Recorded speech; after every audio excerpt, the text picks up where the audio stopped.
Welcome to Subramani. Uh, are you one of those people who have a resolution or have a financial resolution, or do you not believe in that ritual? I'm not a big believer of that ritual, but I know many people do. History tells us that this goes back almost 4,000 years when people started having these resolutions for themselves. And in 2018, I think an author wrote about saying first of the month is like saying, okay, from today I give up my past mistakes and I resolve to be. So it could be first of the month, it could be first of the year. For most part of the world, accounting year is also January to December. In India, we have a April to March accounting year. So even if you did pass a resolution for yourself and maybe a family resolution, all of you sat together and said this is what we will do and we will be accountable to each other for it. April is a good time when maybe you could be doing the review, saying have we stuck to it, what have we done and what have we not done. Here are some of my resolution trackers which you could do, is especially if you are young. I would divide the crowd into those below 35 and those above 35. Below 35 is you are still trying to perhaps get a hang on your expenses. Maybe you're 22, 23, you have just taken up your job. You're still considering how to travel. Should you carpool? Should you take a bus? Should you take a train? You have not decided on any of those things. These are also financial decisions, right? But more importantly, tracking expenditure is something very important for youngsters, not so much for people above say 40, 45. They've got a good hang of their expenses. They know what they are doing, most probably. They know they should not be misusing their credit cards, etc. So first and foremost is track your expenses. Make sure that your expenses are going in the direction that you want it to go. Maybe you just got your first salary, maybe you can do a 5,000 rupee SIP, maybe you can do a 50,000 rupee SIP. I'm not getting into that. I'm just saying that some amount you will be able to set aside, and maybe that should be a savings bank account which you already have and a recurring deposit in which you will do, right? So start making a recurring deposit. It could be anything. I mean, you could be tracking your expenditure. You could also be saying, okay, I want to buy my parents' house where I'm staying. I want to buy a new fridge. I want to buy a new TV. I want to upgrade the car.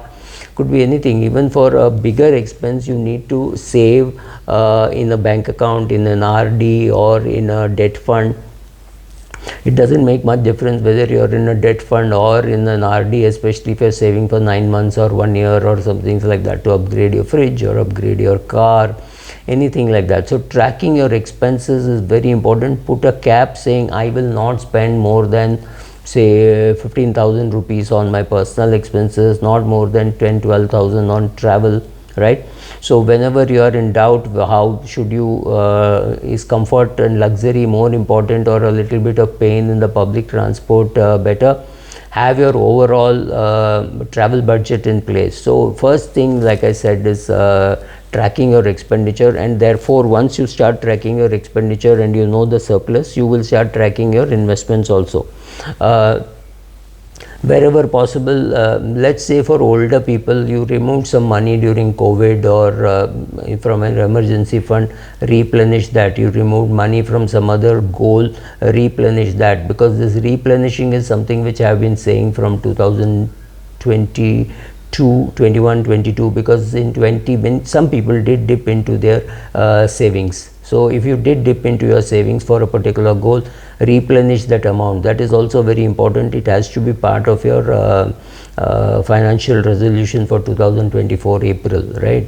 So in January you made the resolutions, February you may have found it stretch.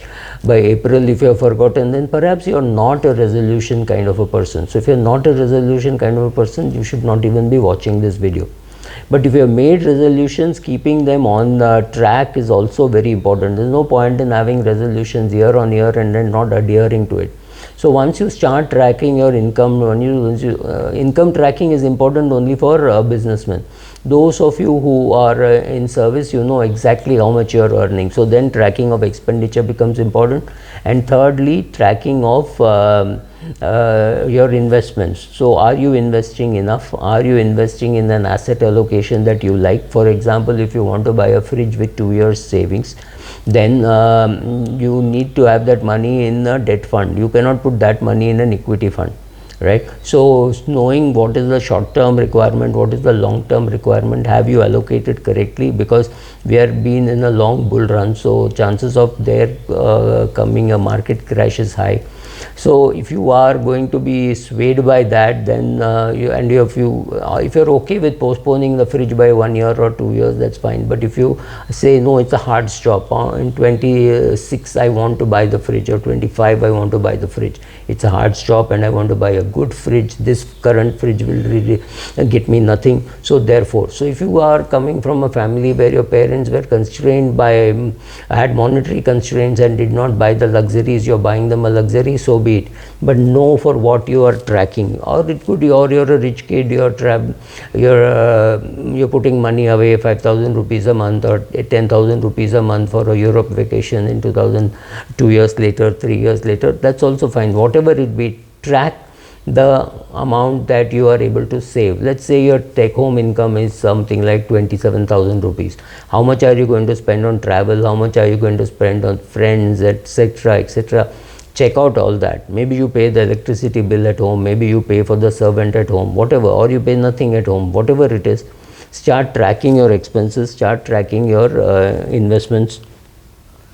Don't get into, if you are young and you have not got into credit card debt, congratulations. If you are older and you have got into credit card debt, please repay as quickly as possible. It is a usurious rate of interest that they are charging you, right? Shylock would not have been very proud of the rates that these people charge. He was charging much lesser. So without getting into whether you should get into credit card debt, my answer is no. You should save money and then use that money to buy the assets that you need. But if you can't and you've got into debt, repay the debt as soon as possible. Any debt other than housing debt should be repaid as quickly as possible. But 1 minute, just hold on.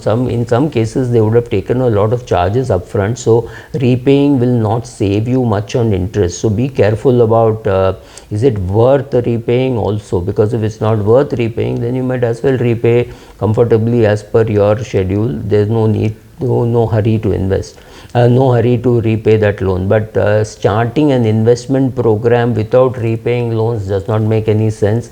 Very unlikely that you will get a return better than the rate that you are paying on your credit card or personal loan or any of those things, or even a car loan.